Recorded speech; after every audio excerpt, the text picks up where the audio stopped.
12,000 रकमेची 3 वर्षासाठी 12% दराने व्याजाची रक्कम किती असेल? आता या ठिकाणी व्याजाची रक्कम विचारली आहे. आपण आता सूत्र लिहूया. सूत्र म गुणुले द गुणुले क भागिले 100. आता म म्हणजे मुद्दल किती आहे? 12,000.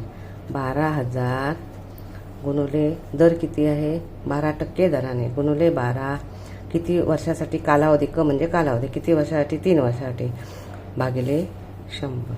आता ह्याने भागाकार करूया. ह्या शून्याला हे शून्य गेलं, या शून्याला हे शून्य गेलं, म्हणजे वरती राहिले किती? बरोबर चिन्ह काढूया. 120 गुणुले 12 गुणुले 3.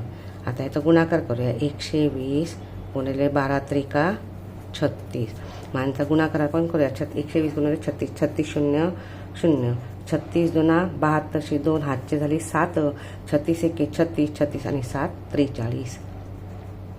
4,320. आता ह्या ठिकाणी 4,320 दिलेलं आहे. दशक दिले. हे काय दशक नाही आहे. दशक म्हटल्यानंतर 10चे गट्टे आहे ना, मग 432 म्हणा. हे उत्तर नाही. 432 दशक आहेत. मग 432 दशक होऊ शकतात. बघा, हे 432 हे दशक आले. हा दुसरा अंक दशकाचा झाकला की 43 हे शतक होणार आणि 4 हा हजार होणार. मग या ठिकाणी 432 हे तुझे दशक हे आहे उत्तर. म्हणून पर्याय क्रमांक 3 हे त्याचं उत्तर.